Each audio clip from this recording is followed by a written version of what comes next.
Muy buenos días. Gracias por acompañarnos a nuestro primer webinar de este 2023.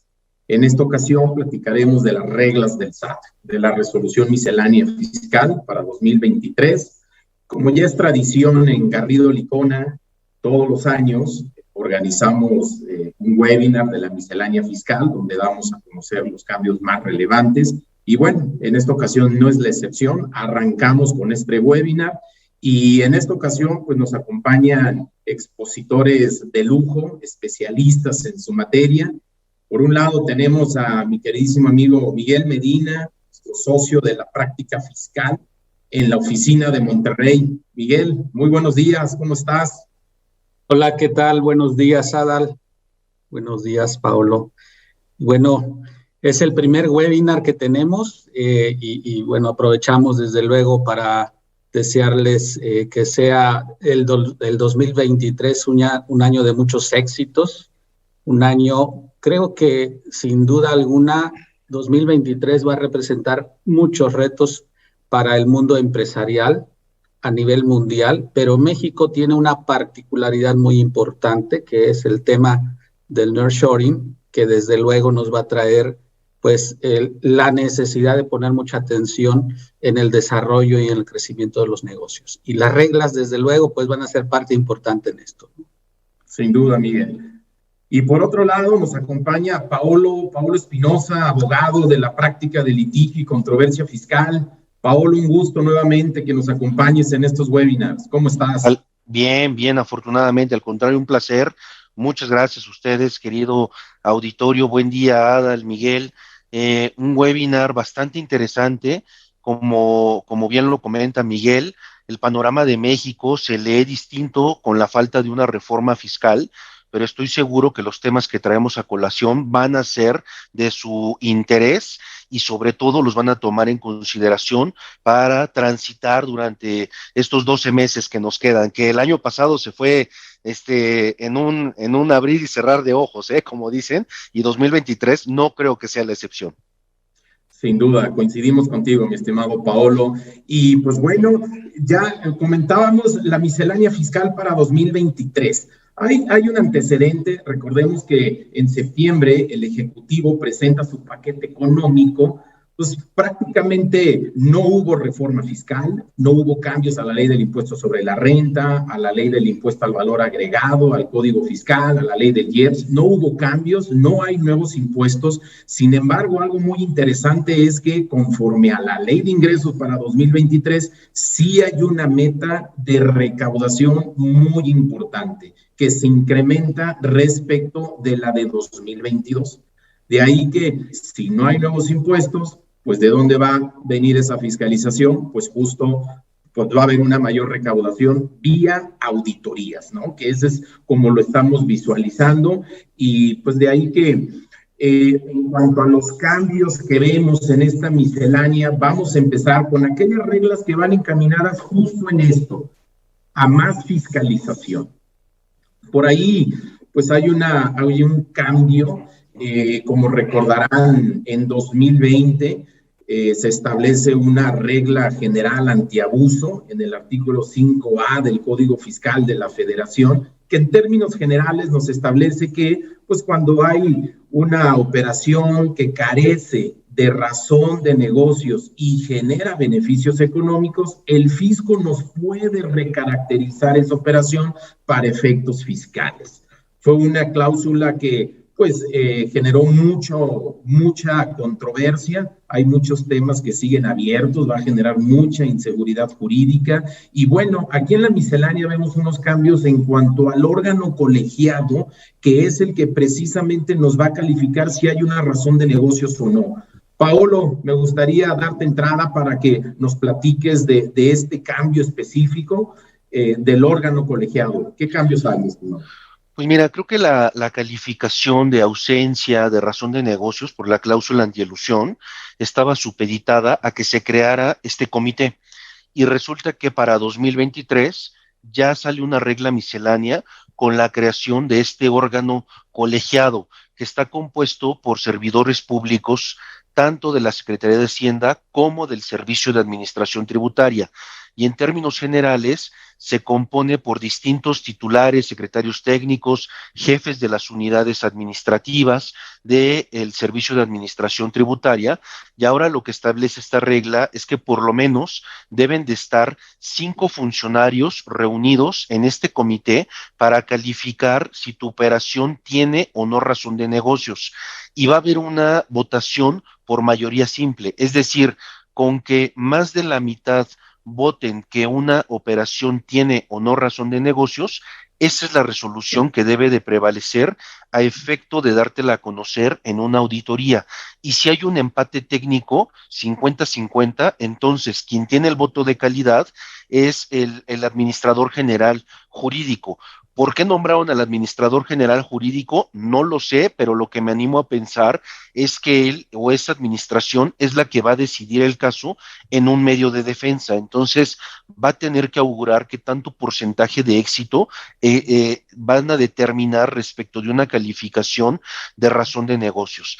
También algo que me llama mucho la atención, Adal, Miguel, respecto de la creación de este órgano colegiado, es que en la regla miscelánea se establece que los funcionarios que se encargaron de la revisión respecto de una auditoría en donde se está calificando si una operación tiene razón de negocios o no, pueden participar en este órgano colegiado, pero no tienen voz ni voto, simplemente pueden ser espectadores.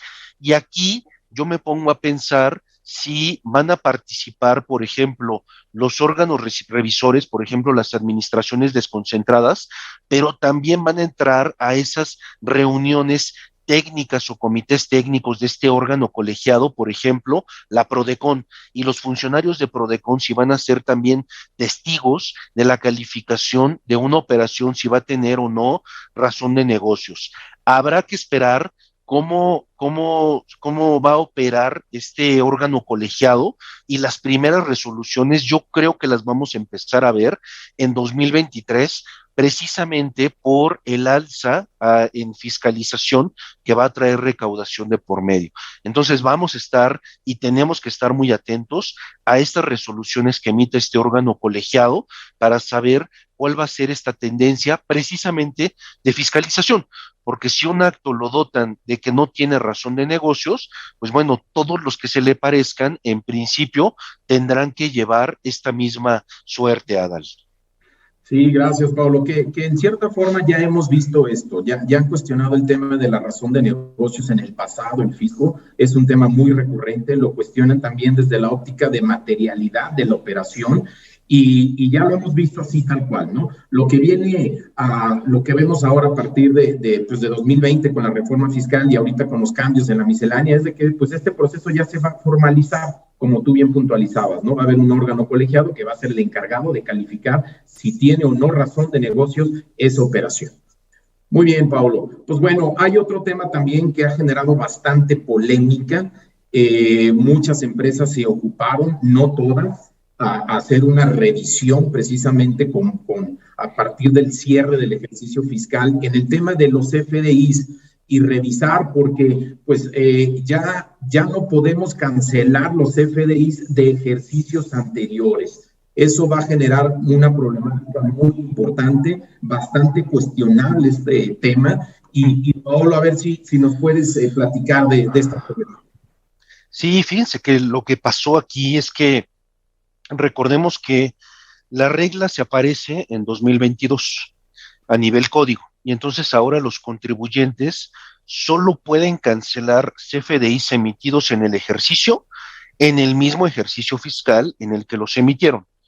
Y había una regla particular, Adal, que decía que los CFDIs de 21 y hacia atrás podíamos cancelarlos hasta el mes de marzo de 2022.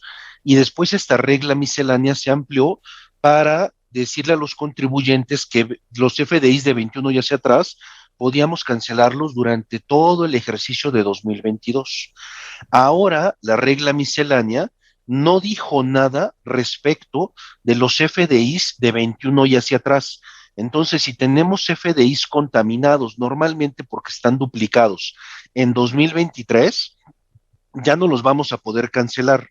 Y los FDIs de 2022 solamente vamos a tener enero, febrero, y marzo de 2023 para cancelarlos. Y vale la pena traer a colación que estos FDIs se tienen que cancelar, ya no pueden ser neutralizados o disminuidos con una nota de crédito. Eso ya se considera una práctica indebida por las guías de llenado del SAT. Entonces, hoy que amanecemos ya en 2023, después de Año Nuevo, fiestas decembrinas, etcétera, pues aquellas empresas que no hayan hecho una conciliación de sus FDIs, puede ser que tengan CFDIs contaminados y no los van a poder cancelar, y esto puede llegar a traer muchas consecuencias adversas, desde una duplicidad de ingresos ADAL hasta el hecho de que yo esté emitiendo operaciones inexistentes, multas del 5 al 10% del comprobante fiscal, que me puedan reclamar una PTU ficticia, cartas de invitación, etcétera. Entonces, hoy por hoy, lo que vale la pena visualizar y tener ya como regla es que ya no nos van a dejar cancelar CFDIs de ejercicios anteriores, a lo más el ejercicio pasado, y vamos a tener 3 meses para cancelarlo. Pero hoy ese es el panorama que tenemos, y desafortunadamente hemos visto que hay muchos contribuyentes que, porque no hicieron su conciliación, hoy tienen CFDIs de 2021 y hacia atrás que ya no van a cancelar, o hay otra razón, que los clientes no aceptaron la cancelación de sus CFDIs y entonces por eso no los pude cancelar a tiempo. Si llegara a ocurrir esta circunstancia, pues bueno, el SAT va a arrojarnos un acuse de recibo en donde nos va a decir, señor, ya no puedes cancelar ese CFDI, y entonces vamos a tener un gran problema, Adal. Y ante esa situación, Pablo, digo, pues sabemos que esto va a dar lugar a muchas cartas de invitación precisamente por esa falta de coincidencia, ¿no? Entre lo que, pues, el contribuyente podría tener registrado, la base de datos del SAT, duplicidad de ingresos, ya mencionabas, va a haber cartas de invitación. Pero, ¿qué podemos hacer, Pablo, ante esta situación? Porque sí, puede ser un poco injusto que el contribuyente, pues, sí tenga limitado el poder cancelar los FDI solo en ese ejercicio en curso. Sin embargo, pues, el fisco, por otro lado, tiene 5 años, ¿no? Para auditarnos y cuestionarnos este tipo de operaciones. Esa situación podría no ser equitativa. ¿Qué podemos hacer ante esa situación o qué recomiendas tú, Pablo? Sumamente interesante la pregunta, y sobre todo aterrizándolo en un tema práctico. Cuando en 2023 tengamos por primera vez, y lo subrayo, un acuse de recibo del SAT en donde nos impida la cancelación de CFDIs de ejercicios pasados, a partir de ese momento, todos los contribuyentes tienen 15 días para acudir a una demanda de amparo. Y en esta demanda de amparo, lo que tenemos que solicitar es una violación a una garantía de proporcionalidad tributaria, por ejemplo, porque ese CFDI nadie me lo va a pagar y probablemente yo ya lo acumulé para mis ingresos. También se viola una garantía de autodeterminación de las contribuciones, porque al final del día yo no voy a tributar lo justo porque hay una causa de temporalidad que me impide cancelar CFDIs. Y también me puedo colocar en un plano de desigualdad, porque tú ya bien lo comentabas, yo solamente tengo el ejercicio corriente para cancelar los FDIs emitidos precisamente en ese ejercicio, pero la autoridad va a tener 5 años para revisarme ese ejercicio en donde pude o no cancelar esos FDIs. Y algo importante del amparo es que no se solicita este medio de defensa de manera graciosa o gratuita. Realmente estás reclamando algo justo, estás defendiendo una causa justa, no estás pidiendo ni siquiera un beneficio, simplemente estás pidiendo tributar lo justo, porque resulta que ahora te puede incrementar la base, pero no porque recibas más ingresos, sino más bien porque no pudiste cancelar a tiempo. Y resultaría absurdo pensar que esas facturas que yo no pude cancelar, entonces las voy a deducir como una cuenta incobrable demandando a mis clientes, porque ellos tampoco me van a pagar ese dinero. Entonces, se producen muchas distorsiones, pero lo importante es ir a una demanda de amparo para realmente reconocer que la imposibilidad temporal de cancelar CFDIs es injusta e inconstitucional. Que otro efecto que también puede traer aparejado, y este puede ser muy delicado, es que me detonen una PTU ficticia, porque al final del día yo no voy a recibir ese dinero, es inexistente. Entonces, la única salida va a ser una demanda de amparo, que por cierto ya lo hemos hecho y hemos logrado muy buenos resultados, Adal. Oye, Sí, Paolo, sin duda. y, Sí, y adelante, ahí, Miguel. ahí desde luego está el tema que acabamos de tocar, ¿no? Este tema del órgano colegiado, que pues el tema de razón de negocios y materialidad, que conecta de alguna forma con este tema de cancelación de facturas, porque son facturas en donde no hubo una operación, en donde no hubo una transacción, en donde no hay materialidad porque no se dio la operación, y sin embargo el SAT pudiera estar considerando que tengo un ingreso acumulable. Entonces se contrapone a lo que la misma autoridad está cuidando que no suceda, ¿no? Y creo que ese también puede ser un elemento para la defensa, ¿no? No, pues imagínate, en el peor de los escenarios, si yo emití una factura que no puedo cancelar porque se me agotó el tiempo, el peor escenario es que mi cliente deduzca esa factura y entonces yo voy a ser un emisor de facturas que amparan operaciones inexistentes. Y por ese mero hecho, corro el riesgo de situarme en la lista negra del SAT, además de que me cancelen o restrinjan sellos digitales. O sea, es un sinfín de consecuencias adversas que se pueden dar, y todo se ocasiona porque me limitan la temporalidad de cancelar CFDIs. Pero sí, muy cierto lo que comentas, Miguel. Sin duda, ¿no? Y va a ser algo bastante común lo que vamos a ver, porque pues muchas empresas ciertamente no se ocuparon, ¿no? Al cierre del ejercicio fiscal, en hacer este ejercicio, esta conciliación de cuáles CFDIs debieron haber sido cancelados, no lo hicieron en el plazo y se van a encontrar ahorita a partir de la declaración con esta problemática. Entonces, ahí es donde puede surgir el momento, Pablo, ya mencionabas que es a partir de la generación de ese acuse por parte del SAT, donde no nos permite hacer esa cancelación. Entiendo que son 15 días hábiles para promover el amparo, ¿correcto, Pablo? Es correcto, es Ok, correcto. pues bueno, pues sí, habrá que estar muy atentos y pues sí, ¿no? Ya Pablo nos platicaba que sí es recomendable para efectos de minimizar esos riesgos y evitar esa duplicidad de ingresos, ¿no? Que Sí. el SAT está visualizando. Muy bien, hay otro tema también bastante controversial que va relacionado con fiscalización y es con el buzón tributario. Pues al final todos los procesos se están digitalizando, el fisco es más eficiente en temas de recaudación porque está utilizando la tecnología. Por ahí liberaban algunas métricas, ¿no? De que hoy en día el fisco por cada peso que invierte recupera 140 pesos. Entonces eso te habla de un nivel de eficiencia arriba del 99%.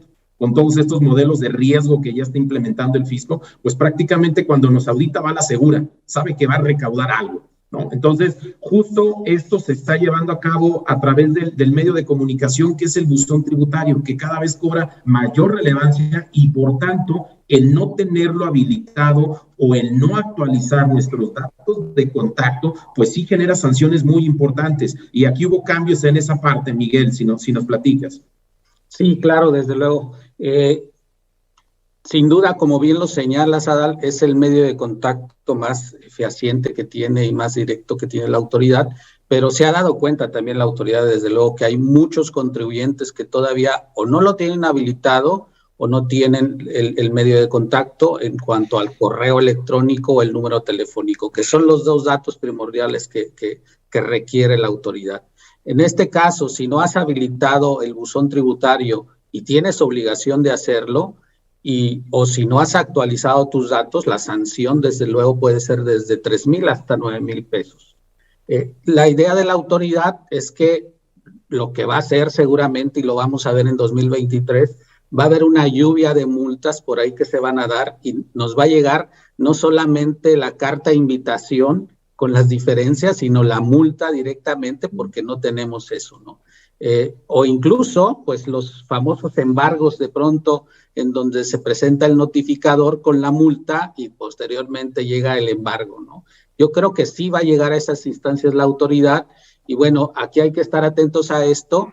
¿Quiénes no están obligados a activar su buzón tributario? Pues realmente son muy pocos. Son aquellos contribuyentes o que no tienen obligaciones, pero tienen un RFC.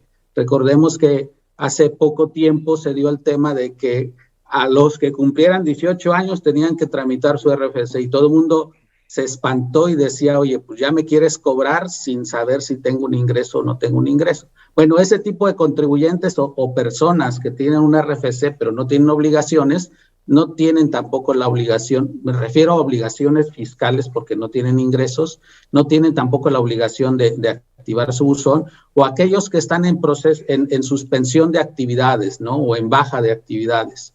También en el caso de los empleados, y ahí voy al tema de quienes perciben ingresos por sueldos, en donde hemos visto actualmente que la autoridad le ha puesto mucha atención a ese tipo de contribuyentes, y lo vamos a tocar en un rato con el tema de la famosa constancia de situación fiscal, donde los datos deben de estar actualizados.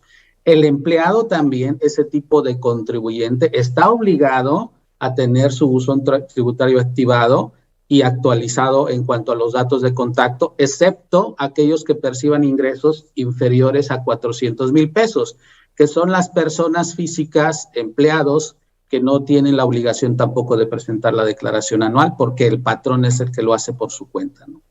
De acuerdo. Paolo, ahí querías complementar. Sí,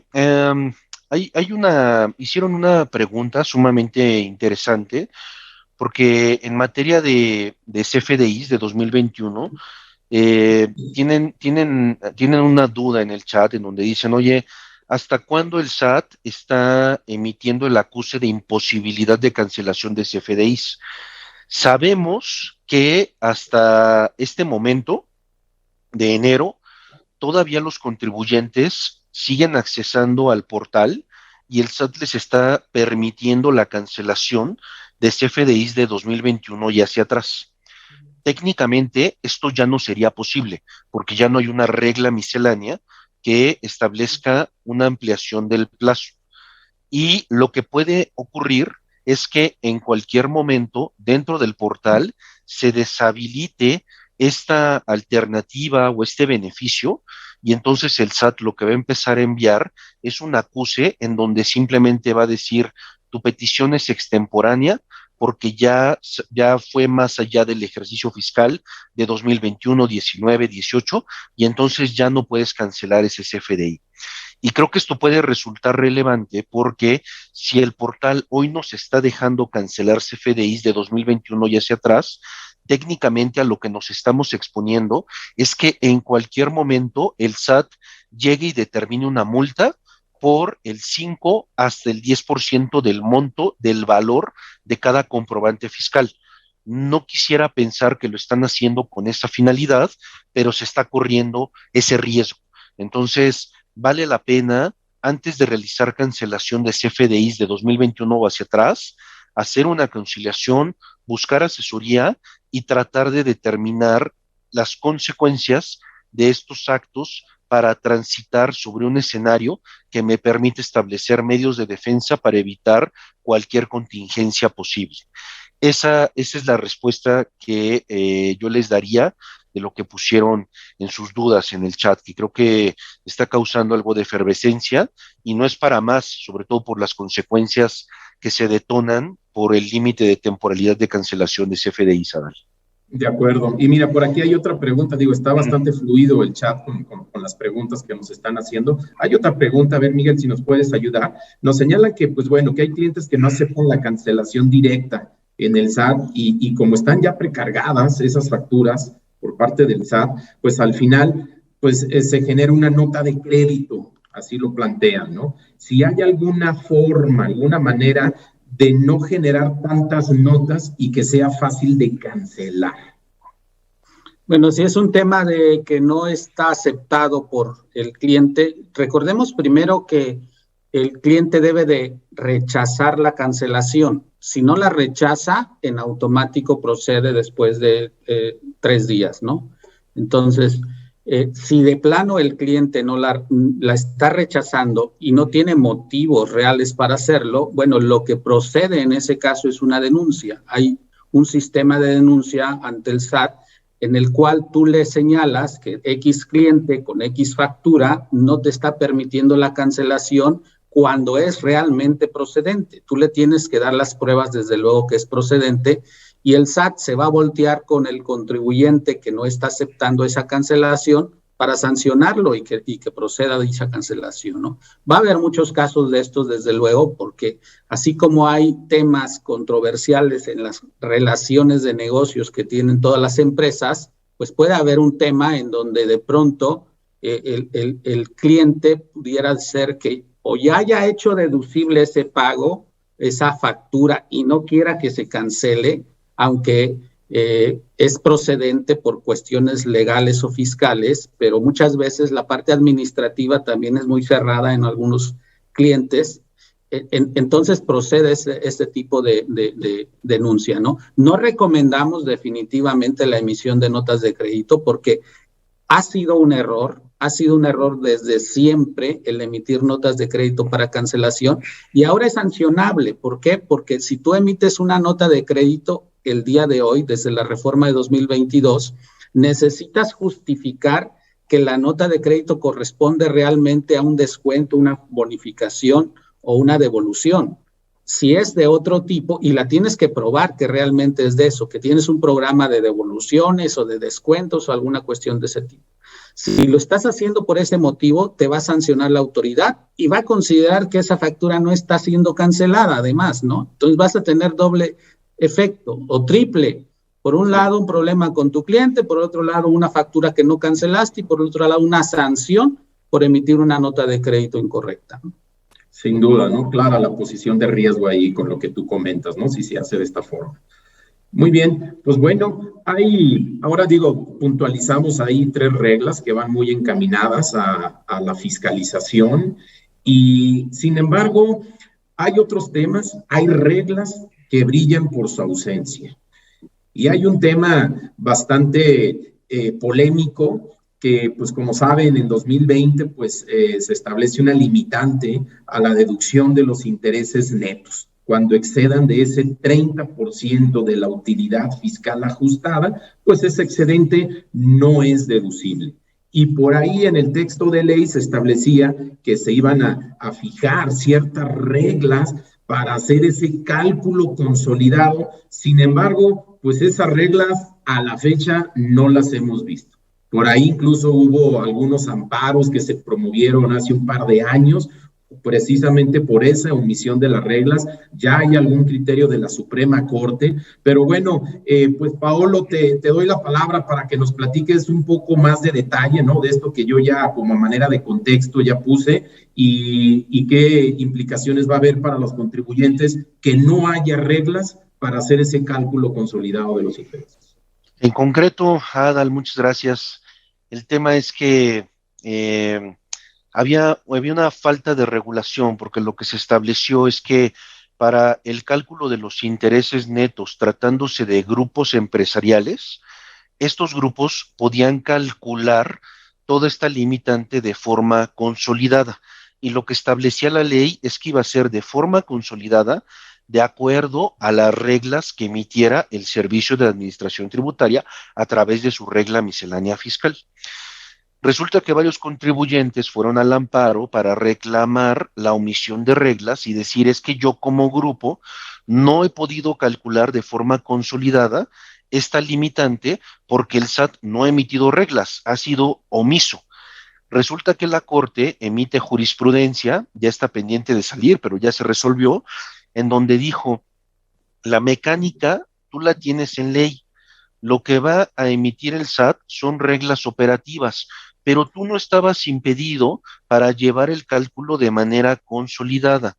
Es decir, nunca estuviste atado de manos, déjeme decirlo así, coloquialmente hablando, para aplicar las reglas de limitante de deducción de intereses, pero no te salgas del marco normativo que se establece en la ley del impuesto sobre la renta. Entonces, creo que esta interpretación de la Corte marca un parteaguas sobre aquellas disposiciones que te reenvían a la regla miscelánea, que son conocidas como cláusulas habilitantes.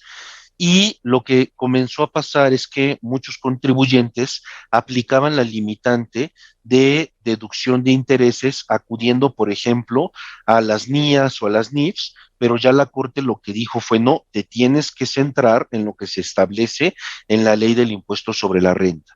Entonces, esto fue lo que ocurrió respecto de la omisión de reglas misceláneas para el cálculo de intereses netos y yo creo que vale la pena que todos los grupos empresariales que quieran calcular su limitante de deducción de intereses ya lo hagan, pero se asesoren para determinar ese cálculo, porque hay muchas cuestiones de interpretación que quedan abiertas o cerradas, algunas más restringidas, que te pueden arrojar diversos montos atendiendo a la mecánica que esté en ley, pero vale la pena saber que no va a haber reglas y que la omisión de esas reglas no están ni deberían de impedir a ningún grupo calcular la limitante de sus intereses netos de manera consolidada, pero hay que asesorarse para saber cuáles son los cálculos y cuáles son los conceptos y las partes que deben de entrar en este cálculo de intereses netos, Adal. Sí, seguro, pues con independencia, ¿no? De la postura que adopte una empresa para hacer ese cálculo consolidado, pues sí vemos que este podrá ser un tema altamente fiscalizable, ¿no? Por parte de las autoridades, ¿no? Entonces, de ahí que sí cobra relevancia lo que dices, estar bien asesorados para adoptar esa postura que sí esté apegada a la ley y minimizar ese riesgo en caso de que nos auditen y pretendan cuestionarnos ese cálculo consolidado. Hay otro tema también, Miguel y Paolo, pues relacionado con la compensación universal, ¿no? Como bien sabemos, pues a partir de 2019, pues ya en el texto de ley ya se limita el poder hacer esa compensación universal, poder aplicar saldos a favor de un impuesto contra impuesto a cargo de otro impuesto de una naturaleza distinta. Eso ya no es posible. Sin embargo, algo bastante interesante es de que hay un cambio que entra en vigor a partir de 2023, donde pues resulta que no es del todo prohibido compensar de forma universal. Hay ciertos supuestos donde sí lo podemos hacer y sobre todo lo que llama la atención, Paolo, si quieres iniciamos contigo y después le damos la palabra a Miguel para que complemente, pues hay un tipo de contribuyentes incumplidos que podrían compensar universalmente. ¿Es correcto eso, Pablo? Es correcto, y yo creo que esta fue la auténtica y verdadera reforma fiscal para 2023. Y lo digo así con todas sus letras, porque esta reforma ocurrió en 2022, pero traía un transitorio que decía, este cambio a la ley, al código, va a entrar en vigor el 1 de enero de 2023. Entonces, estuvo dormida durante todo un año y despertó hace algunos días. Y este cambio significativo ocurre en el artículo 23 del Código Fiscal, en donde, como todos sabemos, la compensación universal está prohibida para todos desde 2019, pero modifican este artículo y ahora lo que dice es, está prohibida para todos los contribuyentes, excepto para aquellos contribuyentes que estén siendo auditados, incumplan, se quieran autocorregir, pero no tengan dinero, pero sí tengan saldo a favor. Ese contribuyente auditado, incumplido, que diga, debo, no niego, pago, no tengo, pero sí tengo por aquí un saldo a favor, él sí puede aplicar la compensación universal. ¿A qué me refiero? Puede aplicar un saldo a favor de un impuesto contra el saldo a cargo de otro impuesto. En la ley se estableció que la mecánica para llevar a cabo esta compensación universal de los auditados incumplidos se iba a regular a través de reglas misceláneas, pero tomando en consideración el antecedente de intereses netos, pues hoy por hoy el auditado incumplido no está restringido en aplicar este beneficio, porque la regla miscelánea solamente va a regular cuestiones operativas. Pero yo creo que eso es lo que podemos destacar, Adal, que a partir de este momento, si estás sufriendo una auditoría y tienes un saldo a favor y te quieres autocorregir, ya puedes solicitar la compensación universal que va a ser distinta a la compensación de oficio, porque esto ocurre antes de la determinación de un crédito fiscal. Es durante una auditoría formal, y el único beneficiado es pues no el malo de la película, pero sí el deudor incumplido, déjenme decirlo así, mientras que el no deudor cumplido, que no lo están auditando, sigue teniendo prohibida la compensación universal, Adán. Premiando a los incumplidos. Nos parece un poco injusto, pero bueno, en ese tenor viene el cambio. De ahí que, pues bueno, hay alternativas, Paulo. Hay alternativas ante esta situación un poco injusta, donde pues podríamos hacer valer medios legales de defensa, ¿no? Algún amparo o algo así. ¿Tú visualizas, Paulo? Desde luego, yo creo que estos son de los amparos que han llamado mucho la atención, y hoy por hoy estamos viviendo un periodo que corre del 1 de enero hasta el 13 de febrero de 2023, para que todos los contribuyentes, tengan o no saldos a favor, acudan a demandar la constitucionalidad de esta reforma, no para que le quiten el beneficio al auditado incumplido, sino más bien para que yo, como contribuyente cumplido, me des el mismo beneficio y un juez ordene que a mí me dejes también aplicar la compensación universal para extinguir mi deuda tributaria. Este tipo de amparos, Adal, no se reclama ni siquiera un beneficio o una ventaja, simplemente se defiende una causa justa para solicitar ubicarme en el mismo plano de igualdad de condiciones, más aún frente al auditado incumplido. Y es muy distinto al amparo que se habían promovido en 2019, 20, porque ahí no había un parámetro de comparabilidad, estaba prohibida para todos.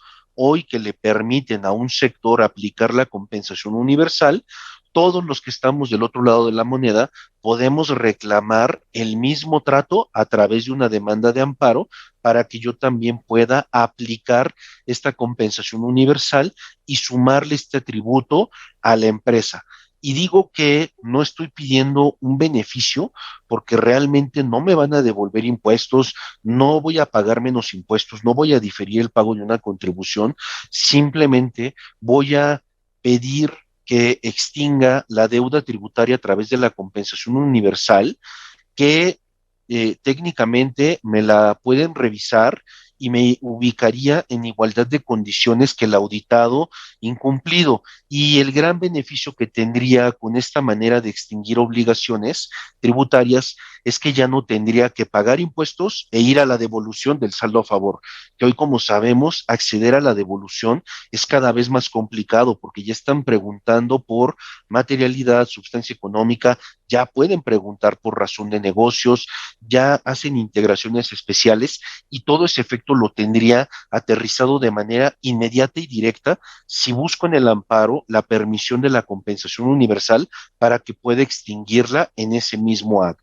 Es importante volver a recalcar el plazo, Adal, porque todas las empresas, como grupo, individuales, como sea, pueden reclamar la inconstitucionalidad de este trato desigual a más tardar el 13 de febrero de 2023. Y ya no va a haber otro momento para solicitar esta protección constitucional, Adal. Ok, muy bien. Por ahí había unas reflexiones en materia de devoluciones, Miguel, que ayer platicamos, bastante interesante. Si nos puedes ayudar complementando con esas ideas, Miguel. Y desde luego, del cambio que tuvimos en 2019, se notó ahí una carga de trabajo administrativa bastante alta para muchos contribuyentes con esos saldos a favor, que previamente a ellos los compensaban y los utilizaban para optimizar el capital de trabajo o el flujo de efectivo, que eso es lo que buscan las empresas sin duda, ¿no? Que la liquidez la tengan para invertirla pues en lo que es el negocio. Entonces, esta parte les trajo dolores de cabeza, saldos a favor que se fueron acumulando por varios meses, y que desde luego yo considero que la parte en donde la autoridad decide prohibir la compensación universal deriva desde luego del hecho de que había muchos contribuyentes que, sin tener un saldo a favor sólido o real, pues lo utilizaban porque sabían que era algo que la autoridad normalmente no revisa, ¿no? Ese fue el motivo real por el cual la autoridad decidió evitar o prohibir la compensación universal. Hay en la actualidad de pronto temores de quien tiene saldos a favor y ha estado tramitando devoluciones de que este nuevo amparo pudiera implicar que la autoridad pues le detenga poco más tiempo las devoluciones. Considero que no es de esa forma porque no debemos de olvidar la esencia de dicha prohibición, que es ir a aquellos que sin tener un saldo a favor real están utilizándolo a través de la compensación. Entonces, si un contribuyente tiene un saldo a favor, pues puede ir válidamente por este amparo y aprovechar ese beneficio. ¿Qué va a suceder posteriormente? La autoridad siempre ha tenido las facultades de revisar el origen de ese saldo a favor y lo seguirá teniendo, eso no se lo va a quitar nadie. Y el hecho de que actualmente le esté solicitando papeles de trabajo, el modelo de negocio, todas las operaciones que tiene, haciendo una fiscalización que de pronto va más allá de IVA, porque también te piden temas de ISR de pronto, temas de materialidad a fondo. Bueno, si tú tienes la opción de irte por este amparo y obtener el beneficio de la compensación universal, no quiere decir con eso que en algún momento la autoridad pierda las facultades para revisarte, pero al menos la carga administrativa y el hecho de tener la liquidez de inmediato, pues es algo que logras con este amparo, ¿no? Es una gran diferencia, desde luego, porque aunque ya estés obteniendo devoluciones de forma frecuente, porque ya corriste todo un proceso con la autoridad, de pronto la autoridad empieza a detener por temas presupuestales o de recursos esas devoluciones. Eso lo podrías evitar cuando tienes este beneficio de poder compensar universalmente, ¿no? Entonces, creo que es una opción muy viable y que hay que analizar a detalle, tanto, como dice Paulo, para aquellos que tienen saldos a favor, creo que les ayudaría bastante a optimizar sus recursos financieros, como los que no lo tienen, ¿no? Y una cuestión también muy importante, para ir al amparo no tienes que tener necesariamente un saldo a favor, simplemente tienes que demostrar que tienes registro federal de contribuyentes. Entonces el amparo lo puede proponer cualquier empresa bajo cualquier circunstancia. No es necesario que tengas, insisto, saldo a favor de un impuesto contra saldo a cargo de un impuesto. A través del amparo puedes buscar el sumarle este atributo a cualquiera de tus empresas, sin importar tengas o no saldo a favor.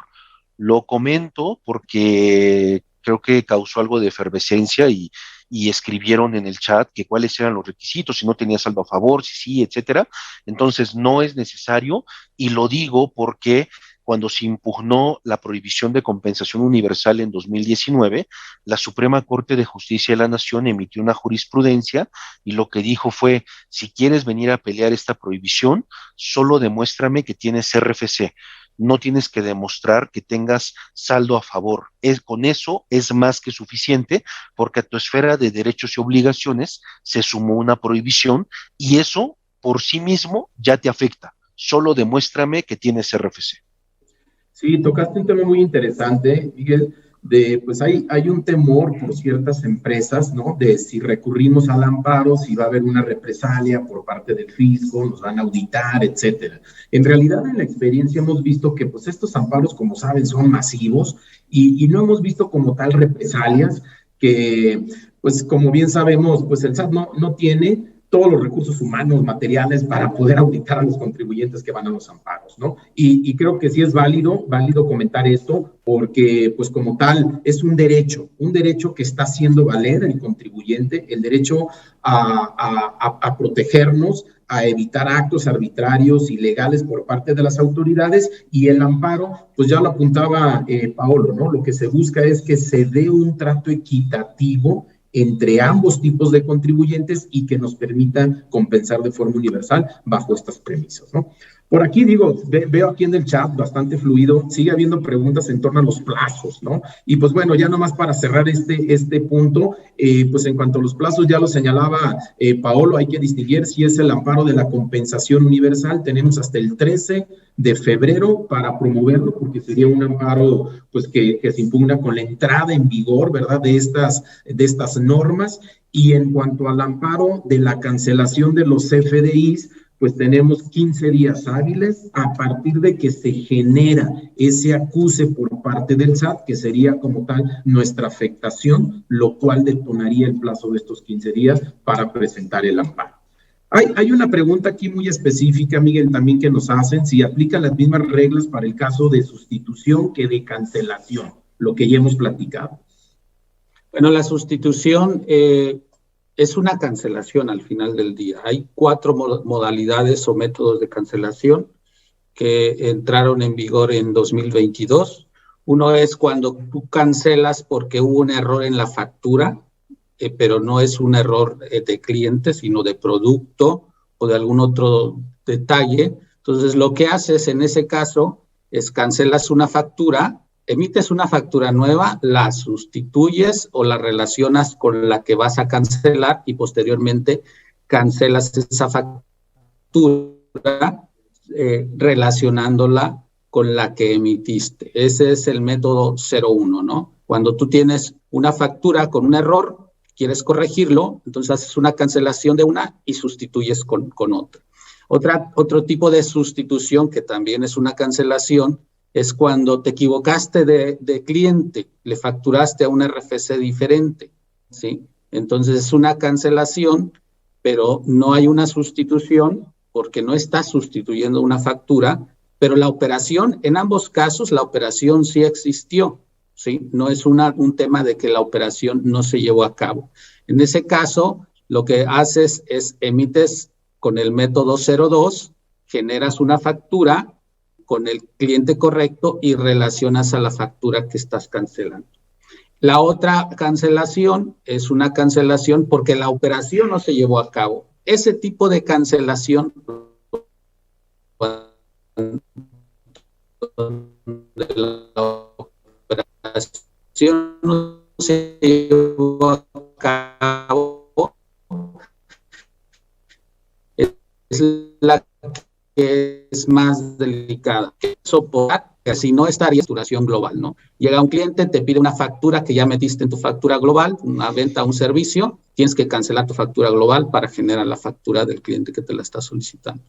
De acuerdo, Mike. Mira, sin duda sigue habiendo muchas preguntas. Lamentablemente no vamos a poder contestar todas en este espacio, pero pues nos comprometemos a tomar nota de ellas y vamos a ir contestándolas después. Porque pues ya tenemos la limitante, tenemos unos cuantos minutos y todavía hay temas que abordar. Pasamos a lo siguiente. Hay otros cambios relevantes en materia de impuestos sobre la renta. Si nos puedes platicar, mi estimado Miguel. Sí, lo hacemos rápido. Estos no son muy trascendentales, excepto uno que vamos a ver al final de esta lámina. El primero es, las reglas ya nos hablan del aviso que deben de presentar por cambios o constituciones de fondos de planes de pensiones de jubilación. Hay una interesante ahí en el tema de cuando tú pides una solicitud de disminución de pagos provisionales, lo que te establece la disposición es que al cierre de año, si terminas pagando menos de lo que deberías de haber pagado porque tú estimaste que tu cálculo iba a ser menor a lo que realmente fue, lo que te establece la disposición es que tienes que pagar recargos volviendo a presentar o recalculando tus pagos provisionales. La facilidad que está en esta regla es que esos recargos no los vas a tener que presentar vía complementarias de pagos provisionales, sino solamente en la declaración anual. No quiere decir que no paguen los recargos desde la fecha que debiste haberlos pagado. O sea, el cálculo lo haces normalito, qué pago provisional hiciste incorrecto o menor, calculas recargos, pero los pagas en la declaración anual, ¿no? Es una simplificación, por así decirlo. Otro tema es las declaraciones sin firma electrónica. Hay casos en donde el contribuyente no le han dado su sello digital o su firma electrónica y no puede presentar declaraciones. Bueno, la regla te dice que tú presentes las declaraciones tanto las propias como las de retenciones, haciendo una cita en la administración que te corresponde, y vas y llevas ahí tu declaración y la presentas, ¿no? O sea, nadie se salva de declarar aunque no tenga firma digital, ¿no?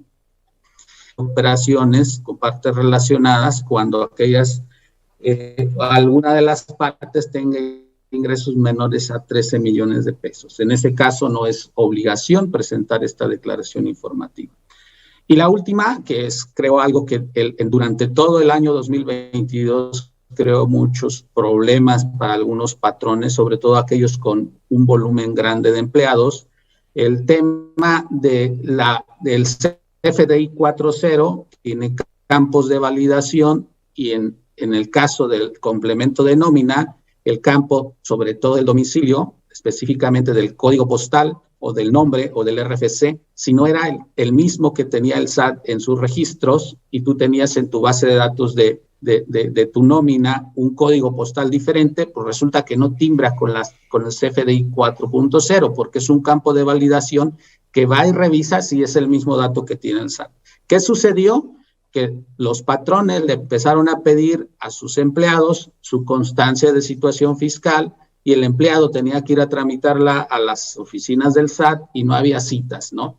Y había empresas con un mundo de empleados que tuvieron esta problemática y bueno, la autoridad por ahí abrió la posibilidad de que se solicitaran las constancias en algún momento de forma masiva, pero la entrega de las mismas debía ser de forma personal, es decir, el SAT se las tenía que entregar en mano a cada uno de los empleados, lo cual desde luego era un tema imposible en empresas que tienen muchas plantas en toda la República y el SAT les emitía las constancias masivas en una sola localidad y quería que ahí mismo les entregara dichas constancias, ¿no?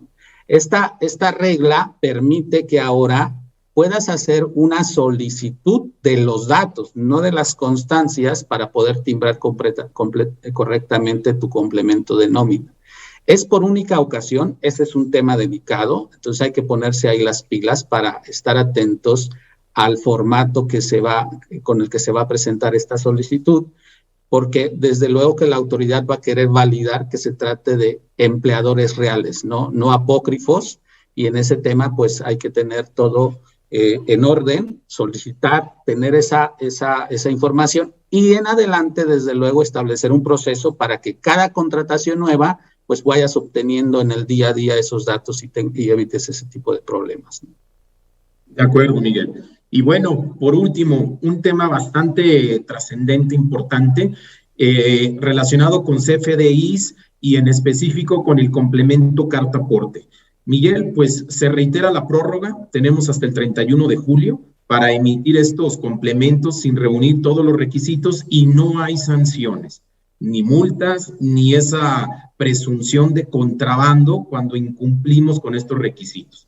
Tenemos hasta el 31 de julio y recordemos, y es muy importante que pues, cumplir a cabalidad con este complemento carta aporte y ahora visto desde la postura del contribuyente, pues nos va a permitir acreditar precisamente la materialidad, ¿no? de ese traslado de las mercancías, de ese servicio de transporte y acreditar la legal tenencia, ¿verdad? De los bienes y mercancías en territorio nacional. Entonces, de ahí la importancia de que cumpla con todos esos requisitos, porque también el contribuyente lo puede usar como prueba importante dentro de esta materialidad que tanto nos están cuestionando. Pero bueno, Miguel, ¿qué cambios vemos en el complemento carta aporte que nos puedas platicar? Sí, quiero nada más enfatizar ahí el tema de la vigencia y de la obligatoriedad. Pusimos aquí 3 conceptos diferentes. Uno es la vigencia.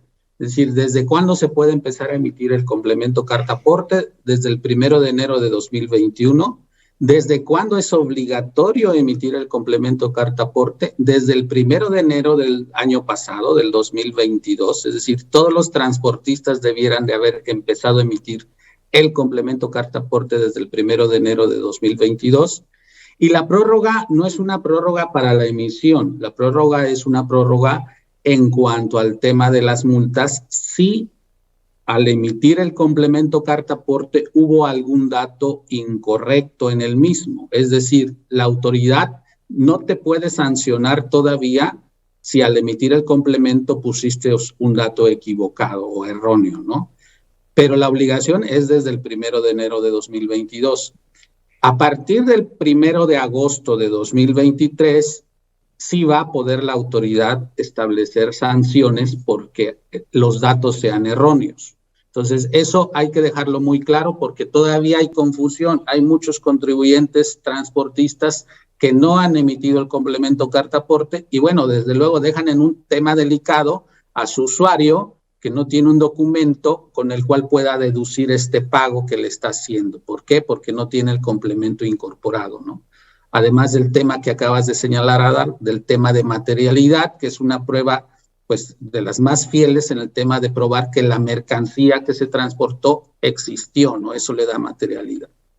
Bueno, y este desde luego pues es un tema que hay que ver desde la parte de defensa, ¿no, Paolo? Porque pues hoy hay muchos contribuyentes, muchos usuarios de transporte, de servicios de transporte que no tienen ese documento y que no lo van a tener en estos días por muchas causas y motivos y que desde luego la autoridad pudiera estarle rechazando la deducción de esos pagos o incluso la compra de esos bienes, ¿no?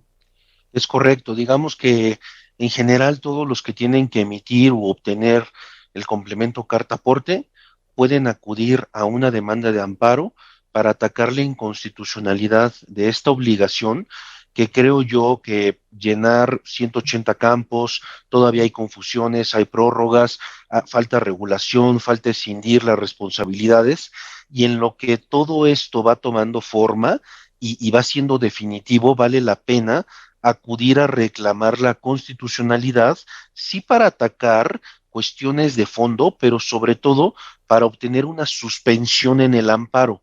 Y esta suspensión para lo que me sirve es para el efecto de no tener la obligación de transitar con la carta aporte y también para no sufrir las consecuencias del llenado indebido o no llenado, extemporáneo, etcétera, del complemento carta aporte, porque recordemos que la mercancía que traslade puede ser desde, el servicio que contrate puede ser desde no deducible hasta que la mercancía pueda ser clasificada como contrabando. Entonces, al final del día, si yo voy al amparo y consigo una suspensión, que por cierto, ya hemos logrado suspensiones definitivas en Garrido Licona, para no tener la obligación de transitar con carta aporte, ni tampoco tener las consecuencias del llenado indebido de la carta aporte, vale la pena considerar el amparo, y no solamente para no cumplir. En muchas ocasiones hemos tenido y asesorado empresas que buscan esta suspensión porque no quieren que sea pública la información de qué es lo que te estoy trasladando y cuánto vale la mercancía que estoy trasladando. Entonces también inclusive estamos involucrando un tema de seguridad para que nadie sepa el valor de mi mercancía, porque puede ser inclusive un tema delicado. Este amparo también se puede proponer ante los juzgados del 1 de enero al 13 de febrero de 2023. Y vale la pena que se considere, sobre todo porque, insisto, ya tenemos suspensiones definitivas logradas en Garrido Licona. Muy bien. Y bueno, otro tema importante aquí es el servicio de transporte dedicado. Hay reglas nuevas en cuanto a que ahora es el contratante el que debe de emitir el complemento carta aporte. Este tipo de servicio se da cuando el usuario o el dueño de la carga, muchas veces en las plantas, tiene que mover mucha mercancía y necesita asegurar que tenga el servicio de transporte disponible. Lo que hacen es contratar quizá por mes, por semana o por año el servicio de X unidades, pero no deja de ser servicio de transporte. Ahí lo que les sugerimos, desde luego, es revisar muy bien el contrato que tienen. No se trata de un contrato de arrendamiento de unidades, para nada. Sigue siendo un servicio de transporte, entonces hay que cuidar esa parte, sobre todo. El otro tema es el agente o intermediario de transporte, que son esos operadores logísticos que sabemos que no están obligados a emitir el complemento carta aporte, a menos que ellos cuenten con sus propios camiones, unidades, y a través de ellos hagan el servicio, presten el servicio de transporte. En ese caso en específico, sí estarían obligados a emitirlo sobre un CFDI de ingresos. Ahora es el cambio en la regla porque consideran que son transportistas en ese aspecto, ¿no? Cuando están prestando directamente el servicio con sus propias unidades. El transporte local, hay algunos cambios ligeros, sobre todo el tema de que ahora aclaran que las unidades tipo C2, que son los que conocemos como los rabones, los camiones rabones, hasta ese tipo de unidades no tienen obligación de emitir el complemento carta-aporte cuando se trate de transporte en zonas que no sean federales, ¿no? O en zonas federales hasta por 30 kilómetros, y hay un cambio ahí, ya no habla, ya distingue y ahora habla de un radio de 30 kilómetros, lo cual da un poquito más de espacio, porque no es lo mismo decir 30 kilómetros cuando tocas distintos puntos de entrega a que sean 30 kilómetros como radio, ¿no? Y en el tema de transporte en comercio exterior, bueno, hay esta regla para que cuando cruce la mercancía por la aduana se emita un complemento de cruce o un complemento carta-aporte de quien está haciendo el cruce. Esta regla sigue detenida, va a ser vigente hasta el 1 de agosto de 2023 y bueno, ahí hay un espacio de tiempo. Sí es muy importante porque hay muchos, no solo los transportistas, todas las empresas que importan o exportan mercancía, pues tienen que hacer lo necesario para tener los datos de la mercancía que deben de incorporar en dicho complemento, considerando que son claves de producto distintas a las fracciones arancelarias que hoy ya tienen bajo control. Entonces hay un trabajo que hacer y hay que estar atentos al mismo. Y por último, reglas nuevas en transporte marítimo, específicamente hablan de temas de cabotaje, es decir, no transporte internacional, sino transporte dentro de las aguas nacionales, y específicamente hablan también de casos de renta de unidades, en donde quien emite también el comprobante, el complemento, es quien contrata el uso de esos buques, ¿no? Muchas gracias, Mike. Muchas gracias, Mike. Bueno, estamos muy justos en tiempo. Quisiera, para cerrar ya este webinar, una última reflexión por parte tuya, mi estimado Pablo. Pues bueno, yo creo que vale la pena el reconciliarnos con los medios de defensa y en tema concreto con el amparo. No hay que generarle animadversión a la palabra ni al medio de defensa. No es verdad que haya consecuencias por ejercer mis derechos y vale la pena intentarlo. Yo estoy haciendo esta labor de reconciliación con los medios de defensa. Miguel.